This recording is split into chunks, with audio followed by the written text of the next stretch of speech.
Bandwidth and hosting for BgaelTechFoto is provided by UK2.net. Web hosting for everyone.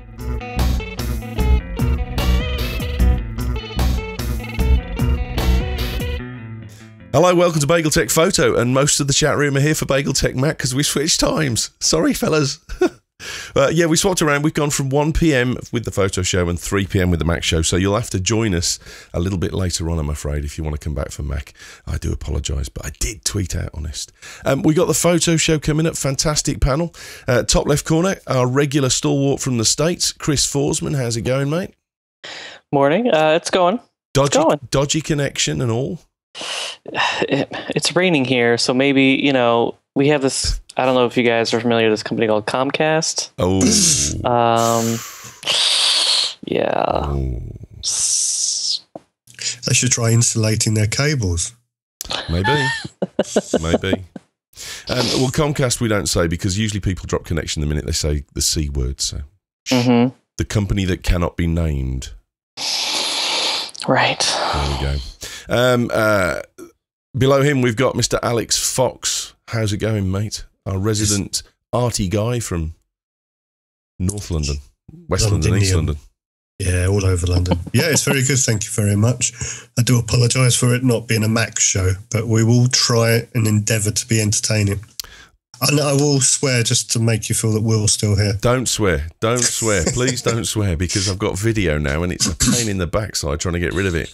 Maybe I'll beep myself. Kyle is with a client yet again. They've let him out of his cage that is his studio and he's off with a bow tie on doing some PR work and doing some voiceovers live. But he's going to be here for the Mac show at 3 o'clock for definite. So the time switch has helped him out, that's for sure. And Andy and Natco's join us as well, so stick around. The week in photography. We lit the blue touch paper last week, fellas. A little discussion on touching. We've got comments galore. Perhaps one of the most telling is from Additive Theory on the Flickr page, and he said, "Liar, liar, pants on fire." Which I think kind of gives the level, really, of our tone of our conversation, doesn't it? We got rather heated. Ewan? Yeah? That's me. Was that you? Well, in that case, I think you're exactly right. Well done, mate. I put a picture up where I'd moved the football or the rugby ball in for a press image, and I thought, well, I'm a photojournalist according to your definition, Chris, so I would have to be hung, drawn, and quartered as a result. It's a slippery slope was agreeing with you. A lot of people have said it's a slippery slope. Teresa wrote in and said that it's a slippery slope. That's where she agrees with Chris. And Carl said, personally, I've got no issue if the changes don't alter the context of the moment that's implied or that says something that the moment didn't happen. I really hold a strict standard to photojournalism, though, when it covers important news and the true facts are very important. Teresa was talking about a second image, so she wanted 2 photographers to verify that the perspective was the same and that kind of thing. But there was one thing that was quite telling in what she said when she looked at it. She said, however, I've got to say, at this point in time, I don't believe anything I see in photojournalism anyway. So there's quite a damning remark, I would have said, of the whole process. It is a great conversation. We've got a lot of emails on the subject, pros and cons, fors and against. Alex is right, Ewan's right, Chris is right. Decision was definitely split, but it was a good debate. We'll have a debate each month, I think, on something that's a bit more semantic because it did come across nicely. The week in photography is there's some good news here in the UK. Security guards in the UK are being educated that photographers are not likely to be terrorists. Who knew? They've got one of the senior police officers has had a chat to their association and said that the larger your equipment is, the less likely you are to be a terrorist because camera surveillance would be covert. And based on the fact that most of the images of really typical buildings that you'd want to look at are on Google anyway, he's got a good point. And Germany did a test as well on photographers' rights. They sent some people out to look at sensitive buildings and see how many of them got stopped. And then they sent them out in long Arab garb. That we're talking about the stereotypical Dick Emery Arab garb here, you know, way over the top. And apparently the number of times they were stopped by the police more than doubled because they were wearing this costume. It doesn't say much for the German police. It doesn't, does it? No, I mean, if you've got someone that's out there in a clown's outfit, we'll stop you. But if you're out there in covert stuff with camouflage, and we'll leave you alone. We'll be fine. Did they all claim their name was Borat? Yes, it was. It was very Borat, absolutely. Dziękuję. There's a comment about Burmese courts are going to send photojournalists to court for 18 years for photographing the aftermath of a grenade attack, which we'll have to wait and see what happens with that one because it hasn't happened yet, but that's pretty serious if they do that. Mm-hmm. And there was a comment about small sensors have their uses on petapixel.com, which I thought tied in nicely with one of the stories that you picked, Chris, about the iPhone 4 being put through a standard camera review test, which is quite interesting because none of us have actually done that with any of the photo phones, really, have we? We've all gone for, well, it looks nice, it's okay, but it's a phone. So if these things are pretending to be at that level, it's about time that they started going through the tests. So what was your view on it in what you read in the test that was done by Image Resource?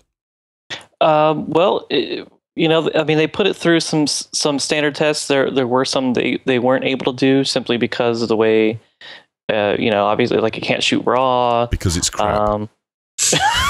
Well, it's not. I mean, they said the sharpness was really good. They were especially impressed with the macro ability of the lens. So when you shoot really close up, it actually has a pretty flat field, and some of the softness that's typically in the corners goes away, which is really surprising. But I guess when you think about it, it's a little bit better to have softer corners with a much wider view than if you're really close up on something, because like if you're shooting like a document or something like that, it's important that the corners aren't soft. Well, typically you'd probably want to, in a lot of cases, maybe get to the stage where you'd maybe vignette the photo a little bit afterwards to try and just increase it, so the soft corners wouldn't make any difference. The thing that struck me in the pictures that were posted was that all of them had gone through Instagram. Nothing was a perfect single raw shot that was taken from the camera, and you noticed that as well, Alex. Yeah, I mean, I read the article, I looked at the article, and I looked at the evidence, and the whole thing began to be a bit of an the iPhone 4 fan club thing. It was almost like they wanted to prove that it was slightly better than the I got that impression. People like us have said. I was just thinking, I mean, iPhone 4, now, it's not beyond the brilliance of Apple or someone like that. I mean, would the iPhone 4 say Apple don't really care about anyone that don't use Macs? So let's bring it back to Mac. So why don't they have an import facility from iPhone 4 where you get the optimum lens correction and vignette correction and everything as an automatic? It's doable in software, isn't it? Yeah. Yeah. So why not? You're going to bring it into iPhoto. I mean, it's like having a RAW plugin. Because as soon as you plug in something with RAW, if it knows what the camera is, you can get it to do an auto correction. So why doesn't iPhoto or Preview or iTunes or all the others just not have an auto correction for iPhone 4 cameras? That's a good point. I mean, they'd say most of the aberrations that there are on images are perfectly correctable within software. I mean, you do it yourself, certainly within Photoshop, it's very doable. So it seems like a sensible idea, and it's fully within their control then. I mean, at the moment, the one thing that's really struck me, having been using iOS 5, is they still haven't corrected the metadata issue with the volume trigger. So when you take a picture with the volume, it screws the metadata, and actually you get the image inverse in some applications. But what's weird is that it's not consistent. So iPhoto will put it in correctly, but then Preview will show it upside down, and both of those are Apple software. That's not new, because I've had issues occasionally with one of the Nikons I used to use that very occasionally it didn't know portrait to landscape, and you try and correct it and you'd get all these issues that it would try and argue with you. Yeah, that's because of this sacrosanctness about metadata. I mean, that's an interesting point, metadata, because of the whole concept of metadata originally, that it was a locked format, so it would act as if it was like a negative. So if you had played with something, everyone would know. Yeah. But it's not. No. And it hasn't been for an awful long time. So I'd have thought there was some legal obligation to make sure all these metadata issues were corrected, because, admissibility in court has been proved because of metadata. Police have been using metadata as proof. And if this metadata is corrupting, then I think there could be a legal objection to them allowing it to go through. Could be. It was an interesting thing to do, But I've got to say, and Alex, you said to me before we actually started recording, there was a few mentions, there was a few statements in there that when you read them, you were kind of like, well, I'm sorry, but that just doesn't ring true. That's a little bit of an exaggeration at the least. Yeah, I mean, the ISO claims, etc. I mean, next they're going to claim it's got good low light performance. Well, it does. It says that. I suppose if it's pitch black and you get a pitch black picture, that's quite good low light performance. But if you actually want to get anything out of it, you've got trouble. Unless you like dots. I mean, it does okay in low light. But it's nowhere near a compact. Nowhere near. But well, and they go into detail about the fact that if you shoot, well, and I shouldn't say if you shoot at high ISO, but if you shoot in low light, the automatic high ISO will kick in, and they said that basically you're looking at 4:6 prints from the images at best, which I agree with. I mean, I would say 999 times out of 1,000, every picture I take with an iPhone is going somewhere online or in an email or. Yeah, it's not going on print anyway. It's not even going to get printed. But I was surprised that they said if you take something in bright light, that you can even get up to 13 by 19 inch prints out of it, which I think is pretty impressive. I mean, I was impressed by that fact that they were able to get decent shots at that size. Yeah, it depends how decent you want the print, though. I've printed a couple of things off of an iPhone 4, and maybe it's because I'm a professional and I'm used to professional prints, but I've never printed anything off of an iPhone 4 that I would consider more than very amateur quality print. Never, even in great light. It's okay on the screen, but any more on that, you're wasting your time. It's wallet fodder, nothing more. Yeah, but isn't that what it's part of? As long as it's an iPhone 4 camera rather than trying to be a camera in its own right, then you can't really argue, because we all seen cameras on phones as an added benefit. We don't see them as actually part of why we bought the phone. We bought a phone and it has a camera. The day they start trying to sell them as actual cameras, then they've got to up the game a lot. Right. Yes, that's exactly right. Exactly right. Pentax, our old friends, have brought out an 18 times optical zoom with the Optio RZ18. It's a point and shoot, and I got to say, when I saw the pictures, it looks nice. Yeah, I mean, just to annoy Kyle, I love Pentax. Yeah. No, I mean, I know. We have a love-hate relationship with Pentax. Chris loves them and Kyle doesn't. But yeah, I mean, they're making some really nice cameras. And funnily enough, this is the first thing they've really brought out since they've done the big takeover, or have been taken over. I mean, it was obviously in the pipeline, but this sort of idea, they're not trying to push the boundaries of how many pixels you can get in a camera now. They're actually trying to push the boundaries of usability. And this is, this is a fairly basic camera, but, you look at the equivalent of 25 to 450. As a point and shoot super zoom compact camera, you really don't need anything more than exactly what they're giving you. Yeah, so I think this is a lovely little camera. Yeah. And it's a good price as well.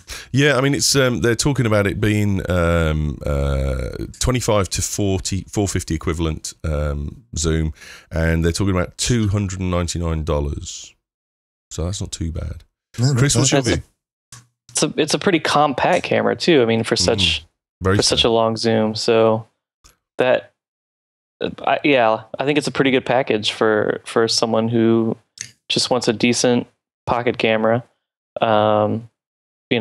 It's got all the zoom you'll ever need. I think 16 megapixels. Again, I'm not that crazy on it, but you could set it to way lower than that, and it'll do pixel binning. So, I'd definitely give it a shot I'd like to see some test shots, definitely, because it's got my... Yeah. I think this is the key part, isn't it? Whenever you get these press releases, you look at them and it's whether they get you salivating, whether they want you to find out any more about the camera. And when I saw this, it looks nice, it's slim, it's got a good spec, it's not stupid, it's only shooting 720p video, so it's not trying to do the 1080 thing with virtually no capacity for it and hardly any processing. And it's shooting a decent sized image. And there's the super zooms. I think the only thing that bothers me about these is two things. Firstly, the ability to actually hold them still is going to be a big issue at 450mm. And the second thing that bothers me, and this is where I'm a bit out of my depth a bit more, but when you manufacture the glass for these things, you're talking about an awful lot of curvature and depth in the cells that are being produced, and that's going to increase your production costs, I would have thought, but also you get a lot more criticality then in your quality of glass, surely. Yeah, I mean, again, there is a certain extent that if something is done optically, it shouldn't be that relevant as long as it's done properly. You can bend light more. Oh, I'm going to get really shot in the head. Someone's going to have a PhD in light bending and they're going to argue with me here. But you can bend Come light. on, Obi-Wan. Exactly. I won't say the word infinitely, but you can bend light to a great deal as long as you do it, if you like, using an analog glass, then you can bend it to ways and means that are always correctable. And to a certain extent, unless you get down to the absolute photons in there, you shouldn't have a problem. But the problem does come with the faults that you will get inherent in a piece of glass. That's where exactly you get the issue. The thicker you cast this glass, the thicker you mould the glass, the more opportunity for error you're going to have within production quality. If it's done right, as in, say it's 99% smooth, or, the angles are exactly right. If it's 99%, then you won't have any problem. But you are pushing it to a point where to get that 99% correct, you're less likely to get 99% at those corrective angles. But, I understand what they're doing. And, let's face it, in the last, few years, mainly because of NASA and the things they've done with optical telescopes in space and things like that, the way that lenses are made and the way that they're ground, etc., has made, our common or garden lenses a lot more usable, and the tolerances are a lot greater than they used to be. So, it can be done, but the thing is, they're charging $299 for this thing. You wonder how much expertise and high-end technology they can put into something that they're only charging $299 for. Thumbs up tentatively, would we say? Definitely, yeah. We'll give this a go. Pentax gets a thumbs up from BgaelTechFoto. There's a there you go. Just as a point, it's to do with, you were talking, Chris was talking about the 16 megapixels and various things on these small cameras. I was watching something, I think it was part of Click, from the German tech show last week or something. It's part of the BBC network. And they had experts in the field on photography talking about how basically they were paraphrasing word for word what we've been saying for a very long time about the fact that not only do we not have the need for sensors to go past a certain point, but the fact that the actual physicality of cramming smaller and smaller spaces, pixels onto these smaller and smaller sensors actually is degrading the quality of the light that's going through them. So, the BBC have found experts that maybe listen to BgaelTech and they know what they're talking about. So, we was right is what I'm trying to say. We was right, and we have been paraphrased, or basically there's lots of people that agree with us. So sensors don't need to be so big, and the fact that they are shrinking the sensors down and putting more and more pixels on them are actually getting to the point now of hindering the quality of the sensor. That's the sweet part. I think what Alex is saying is, we told you so. Yeah. That's what I'm basically trying to say, actually. No. Exactly. But, I just thought, I was sitting here watching it with a friend who actually sometimes listens to BgaelTech on its various shows, and he said, I'm sure he's using the exact same words that you guys used on the show, and I wouldn't dream of saying that, but obviously the content was very similar. Well, apparently we had a conversation on RAW versus JPEG, and then the following week, This Week in Photography had the same conversation, so... Well, it's nice to be market leaders. Call us the Mac of the photo show. We are. We're there. Canon have vomited, it would seem, overnight, and spewed up an entire range of cameras. We've got the bridge camera, which is the SX40HS, and we've also got a few compacts that have popped up. We've got the, I'm trying to find the numbers, the S100, and also Rico had one as well. So what's the first thoughts on the SX40 that's come out? Well, I think you're gonna like the lens on this because it doesn't come off. It goes to 8. Well, yeah, it doesn't come off. Except with a hacksaw, it'll come off. Love you, Chris. It will come off. But 24 to 840. How's that for a zoom range? No, that's not bad. I mean, well, it's not bad in terms of the versatility. It's bad in terms of the fact whether you're actually going to manage to hold it still. Well, it does come. So I Canon does claim it has least intelligent image stabilization. It should be an 18. I don't want a 24. I want an 18. Oh, dude, in all honesty, hang on a second, Alex. 840 mil. It needs world stabilization, not lens stabilization or image stabilization. I mean, that's 3 tripods. That's gonna be. You're talking about 12 degrees of movement for every breath that you take or every pump of your heart. I mean, I think it has a special thing. It like accommodates the rotation of the Earth. I don't know. It's got gimbals in it. It's like those things, when you plan your flight, when they use the computers to do it, they have to take into the curvature of the Earth to make sure they get the right fuel consumption. It's exactly it. That's it. Mm-hmm. No, I was going to say, in all seriousness, which is difficult, 24, it was 24, wasn't it? Yeah. I don't know why.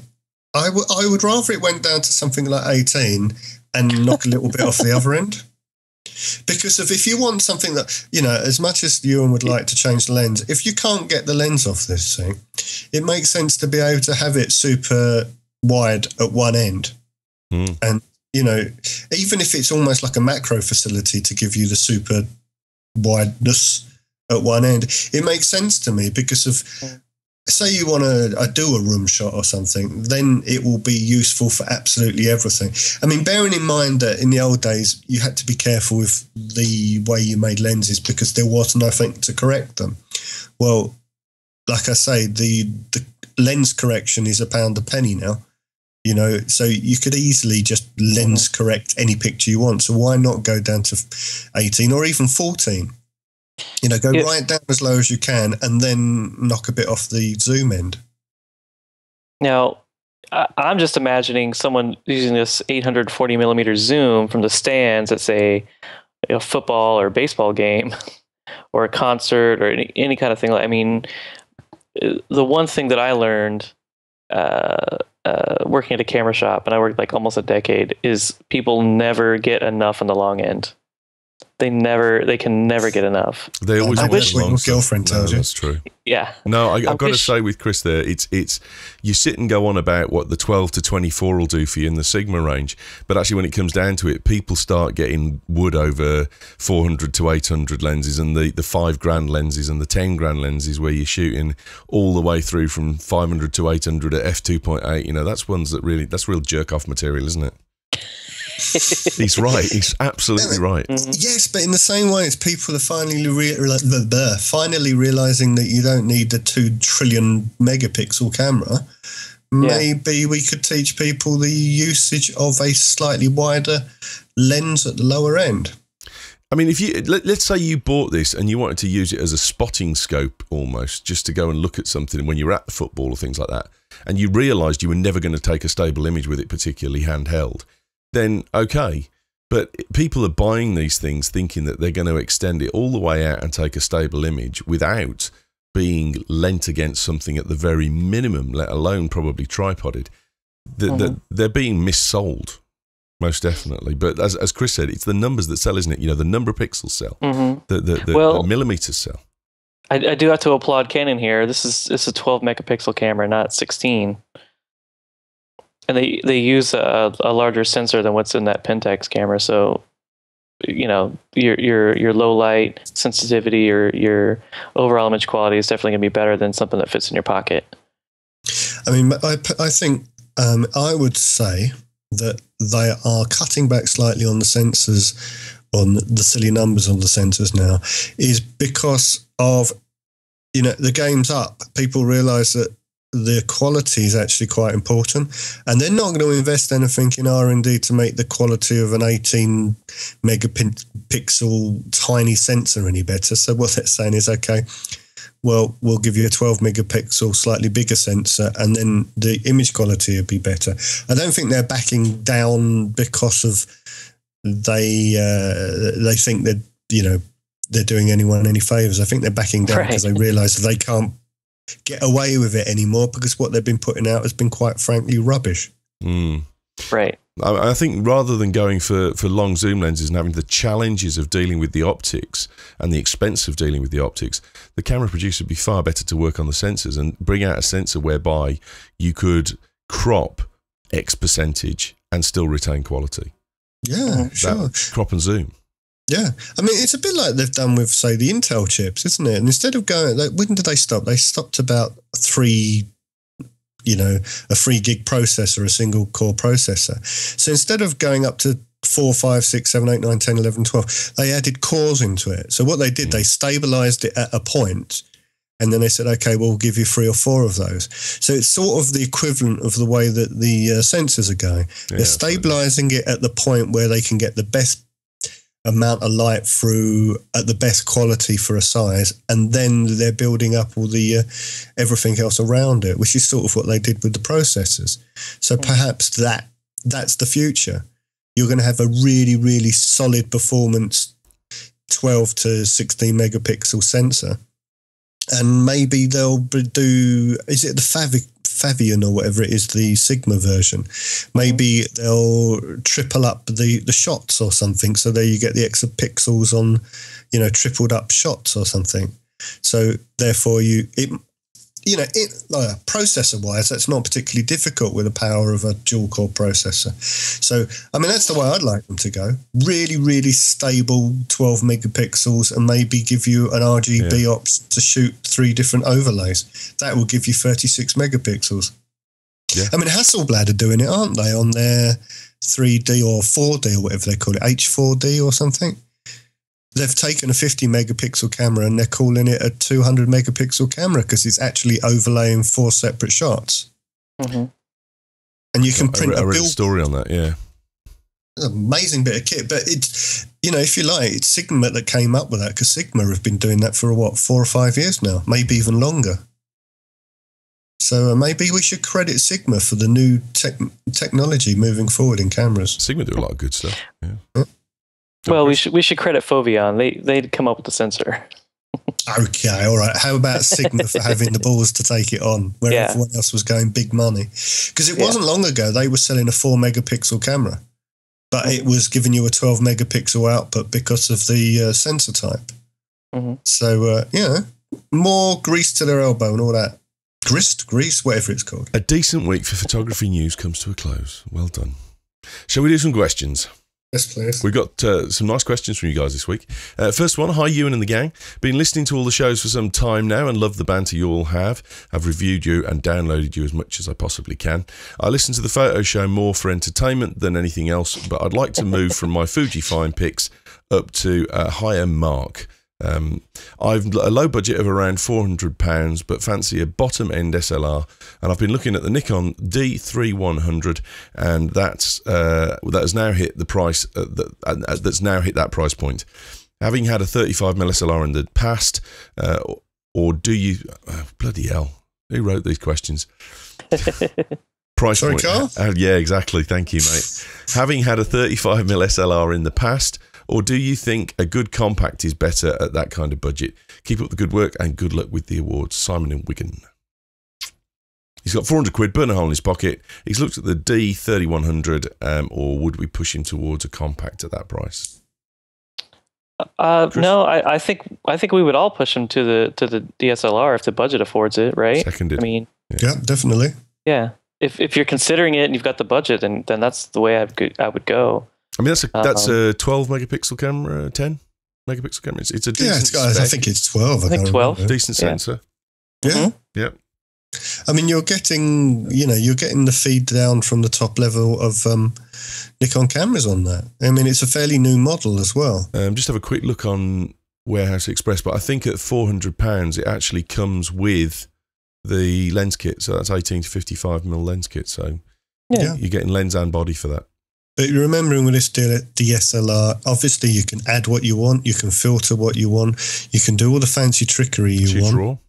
Yeah, and change the lenses, buy a new lens, borrow a lens. Second-hand lenses will fit this because Nikon haven't changed their mount for a very, very, very long time. And also remembering, if you start off with this this body and you buy a nice lens here and a nice filter there, etc., when you do buy a new body eventually in 5 years' time, they're all going to be compatible. Right. So you're not, if you buy, you spend £400 on a compact, that's it. That's all you're ever going to get. But, it's future eBay. Yeah, and you'll be amazed what is out there. Remembering there's an awful lot of, I shouldn't give away the secret because I'm going to run out of lenses, but there's so many, charity shops and places like that, or car boot sales, that they've got old 35mm SLRs on there for £2-3 with some lenses. Now, let's face it, we don't particularly want the SLRs, but the lenses are completely compatible, and you'll be surprised how few people know that. So they'll send you a camera with a £500 lens on it because of its digital. It's a film camera. Well, put the camera in your collection, and so you can look at it and it looks nice on the shelf, and you've got a beautiful lens for next to nothing. I've got loads of them. Yeah, no, I'd have said yes with that, definitely. I mean, I've got to say, at the moment anyway, I'm still tempted to switch, but bank manager. Well, at that price, you can have both. Based on the fact I hardly did a day's work in August, I'd be kind of really stupid, really, wouldn't it? I've done a bit more this week, so it's not the end of the world. I think the other thing as well is that if you look at the bodies that you buy, if you buy into the SLR range, you're more likely to keep the past bodies, not always trade in. I've certainly got all of the past camera bodies that I've ever owned. I've never got rid of them. So yeah, I've got every camera I ever bought. It's kind of like the Mac thing, you keep your old Macs, you keep your old body. I've got, my 300D is still in the cupboard, and it's a sparkling sensor. Well worth pulling out for a family shoot or something.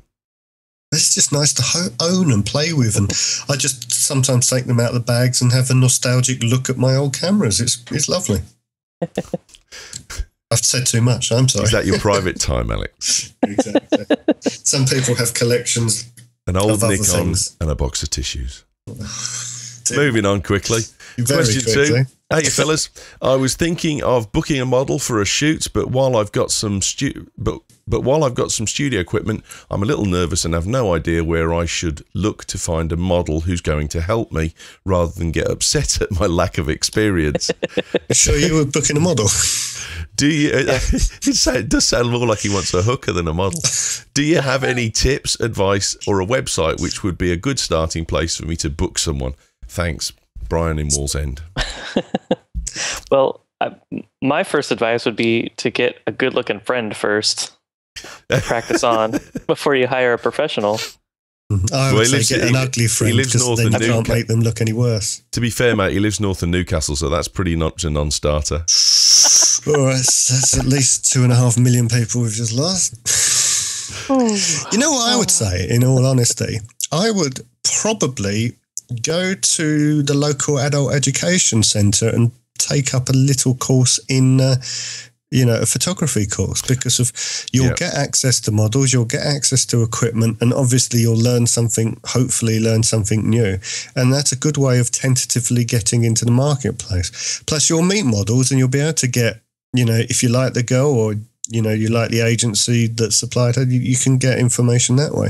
Or maybe even phone up the local adult education photography course and ask them where they get their models from. Because these models are obviously used to working with people that are starting out and learning their trade. But I would actually join a photo group, and, we can all do it. I mean, I'm sure if I went to some adult educational centre and do a photo group, there'll be something there new that I'd never heard of before. And there'll be, I would go that way. I wouldn't jump in head first and try and just book a model.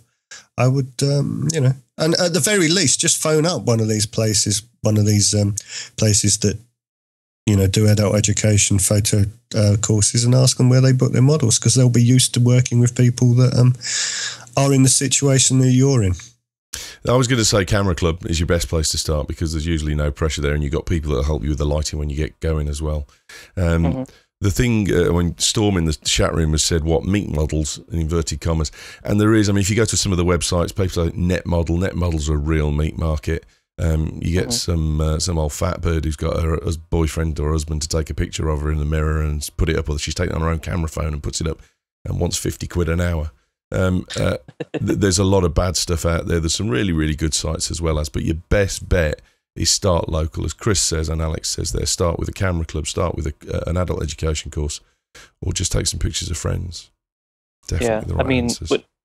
When I was younger, I was taking photography at university, and I guess I was just lucky, but I had a fair number of really hot friends, and I could just call them up and, hey, are you busy? You want to come over or take some pictures? And they're like, yeah, sure. So, it makes it easier because you already know the person, they already know you, so it's much more relaxed.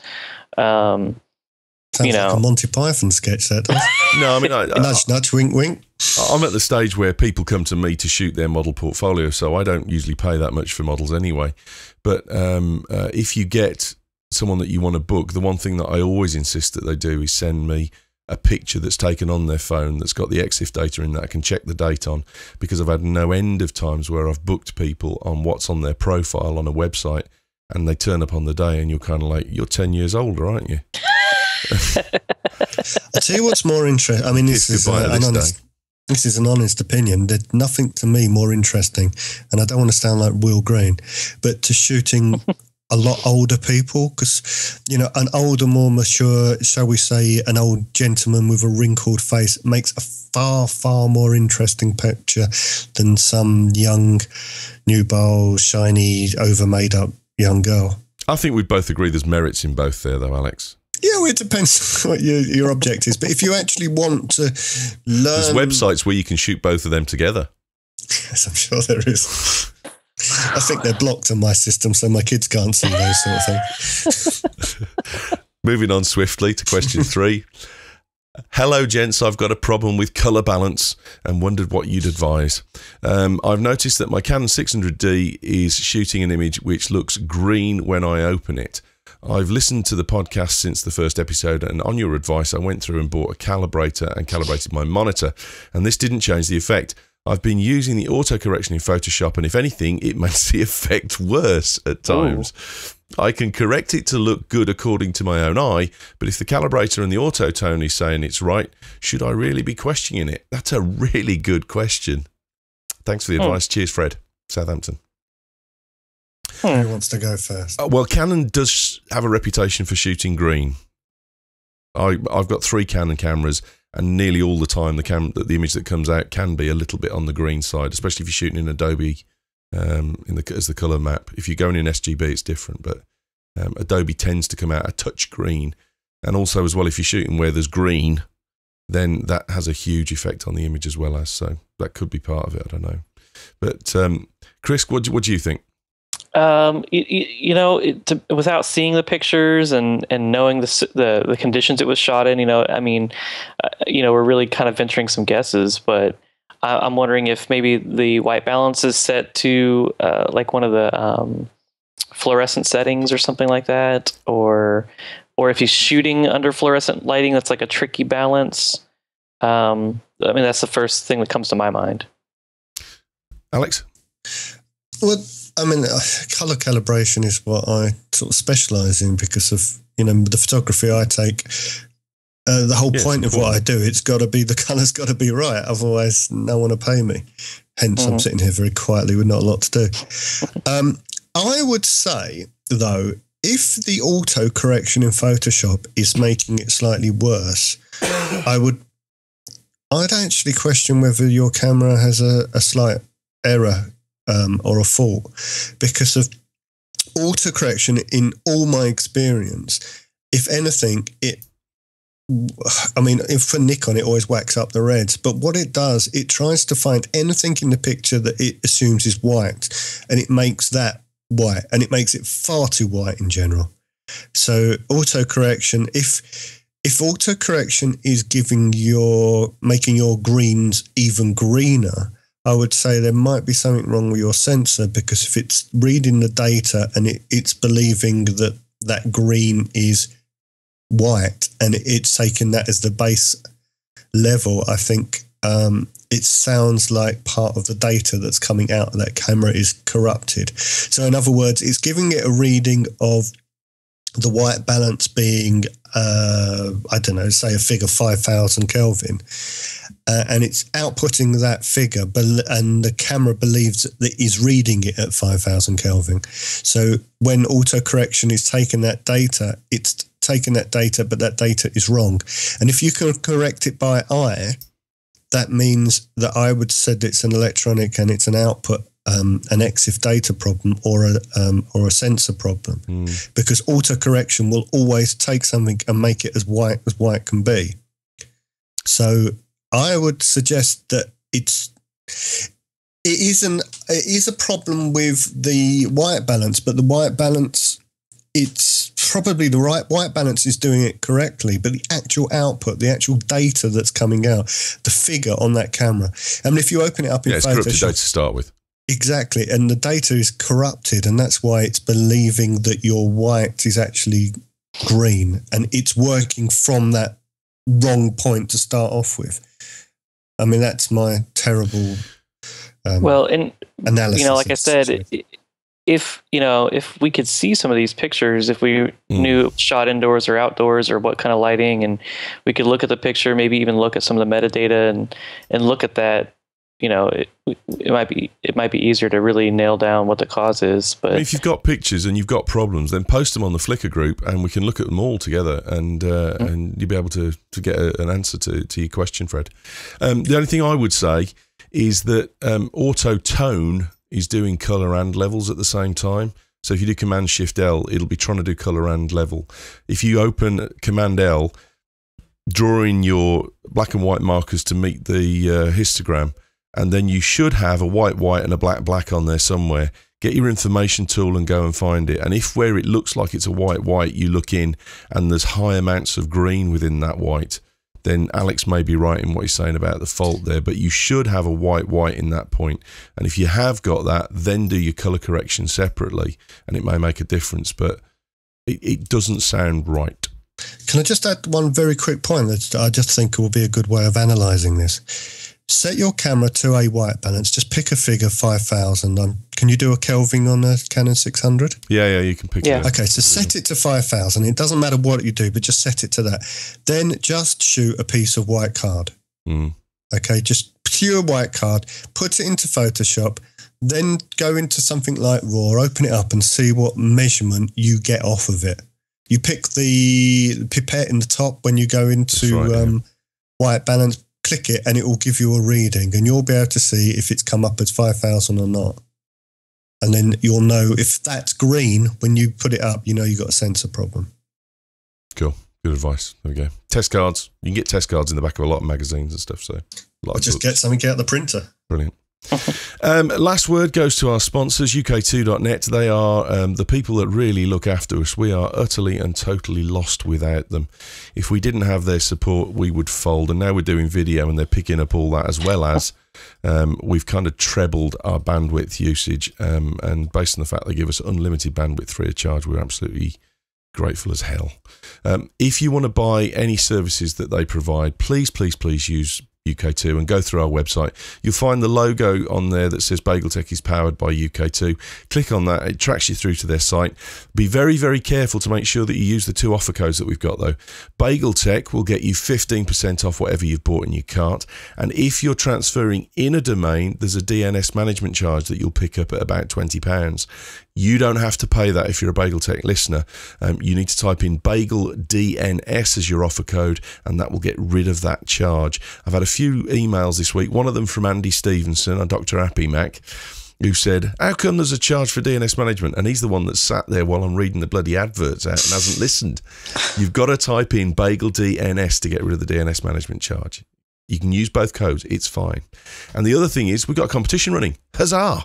If you go below that logo, you'll see win a Nintendo 3DS, 1 year's hosting, or a £25 iTunes voucher. First, second and third, click on that link, go to a page that asks you a very simple question about one of their servers. It's dead easy to find it. You'll find the answer on their homepage. Type in the answer and you could win a Nintendo 3DS. I mean, the chances are if you're listening to this network, you've probably got a service with them and they've got your email address anyway, so it's not like it's a wild advertising spree where they're getting a huge amount of random spam emails to be developed. please support UK2. Please enter the competition. Please use the links, even if you just want to sign into your account. Because right now, with the video podcasts that we've got, if we lost their service, I couldn't afford it. I'm knackered. I'm absolutely broke. Have to go to work. I'm lost. But you have to get to work as it is, mate. Where can we get a hold of you, Chris? You can read all my blathering on technology on arstechnica.com, where I'm a regular contributor. And you can also find me on Twitter at Foresmac, Foresmac. Well done, mate. Thank you very much. And Alex, where can we get you? You can get me at AlexGFox on Twitter or alex@twitterything.com. And welcome back, Carl. All is forgiven. And I think Ewan has proved your point. Are you saying I was crap? I would never say that. I just, I can correct it to good what? According left eye, what? Sorry? 2 weeks, one email cock up. That's a bit harsh. Yeah, but you know, what's it? Bloody Glass swagger can't get one out without cocking Is that it the up. point? Glass houses and stones? It's not going to stop me taking the piss. That's true. No.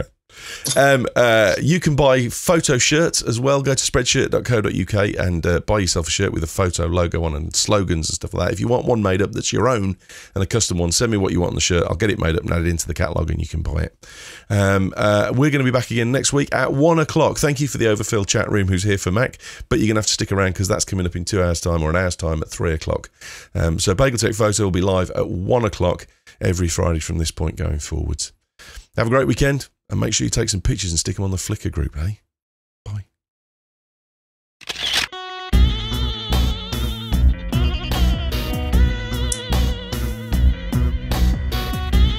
Bandwidth and hosting for BgaelTechFoto is provided by UK2.net. Web hosting for everyone.